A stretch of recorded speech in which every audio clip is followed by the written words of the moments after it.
ஜாழ்ப்பாணத்துக்கு விஜயம் செய்த இந்திய அணு விஞ்ஞானியும் முன்னாள் ஜனாதிபதியுமான அப்துல் கலாம் அமைச்சர் டக்ளஸ் தேவானந்தா அவர்களிடம் குடாநாட்டின் தற்போதைய நிலவரம் தொடர்பில் ஆர்வத்துடன் கேட்டறிந்து கொண்டார். அணு விஞ்ஞானி அப்துல் கலாம் நேற்றைய தினம் ஜாழ்ப்பாணத்துக்கு விஜயம் மேற்கொண்டு பல்வேறு நிகழ்வுகளில் பங்கேற்றுள்ளார்.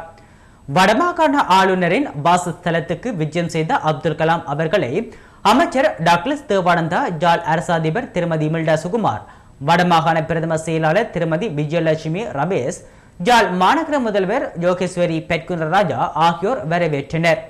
தொடர்ந்து ஜாழ் மாவட்டத்தில் தற்போதைய நிலவரம் தொடர்பிலும், யுத்தத்தின் பின்னரான மக்களின் மீள்குடியேற்றம் தொடர்பிலும், மக்களின் நலன்சார் விடயங்களில் இந்தியாவின் பங்களிப்பு தொடர்பிலும், குறிப்பாக அப்பகுதியில் பாடசாலைகளின் செயற்பாடுகள் தொடர்பில் அப்துல் கலாம் அவர்கள் அமைச்சர் உட்பட துறை சார்ந்தவரிடம் கேட்டறிந்து கொண்டார். இதன்போது அமைச்சர் டக்ளஸ் தேவானந்தா அவர்கள் மீள்குடியேற்றம் இடம்பெற்ற பகுதிகளில் 90% மீளவும் இயங்க தொடங்கியுள்ளதாகவும், ஏனையவற்றை இயக்குவதில் உள்ள இடர்பாடுகள் தொடர்பாகவும் எடுத்து விளக்கினார்.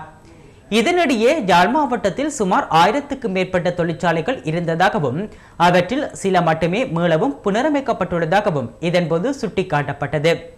இதனிடையே யாழ் மாவட்ட கடற்தொழிலாளர் சங்கங்களின் உயர்மட்ட பிரதிநிதிகள் அப்துல் கலாமை சந்தித்து இந்திய மீனவர்களால் தாம் எதிர்நோக்கி வரும் இடர்பாடுகள் தொடர்பாகவும் எடுத்துரைத்தனர். இதன்போது இலங்கைக்கான இந்திய தூதுவர் அசோகே கந்தா, வடமாகாண ஆளுநர் GS சந்திரசிறி, இலங்கைக்கான இந்திய தூதுவர் மகாலிங்கம், சிரேஷ்ட அமைச்சர் திஸ்ஸ விதாரண ஆகியோர் உடனிருந்தனர்.